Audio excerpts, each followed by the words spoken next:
హిందూ పురాణాల ప్రకారం అత్యంత ధనవంతుడైన దేవుడు కుబేరుడు. కుబేరుడు ధనాధిపతి. కుబేరుడు ధన సంపద సంపత్తి నిధుల అధికారిగా పూజించబడతాడు. ఆయన యక్షులకు రాజు మరియు దేవతల ఖజానా కాపలాదారుడు. హిమాలయాల్లోని అలకాపురి అనే నగరం ఆయన నివాస స్థలం. ఆయన విష్ణు భక్తుడిగా, శివుని సేవకుడిగా పేరుగాంచాడు. లక్ష్మీదేవి ఐశ్వర్య దేవత.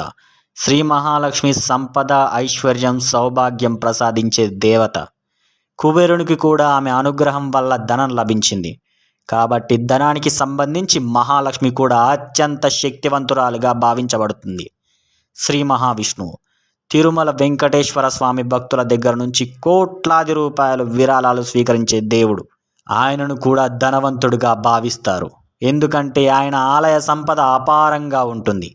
పురాణాల ప్రకారం కుబేరుడు ధనానికి అధిపతి, కానీ లక్ష్మీదేవి ధనాన్ని ప్రసాదించే మూలశక్తి. తిరుమల వెంకటేశ్వర స్వామి కూడా భూమిపై అత్యంత ధనిక దేవుడిగా పేరుగాంచాడు.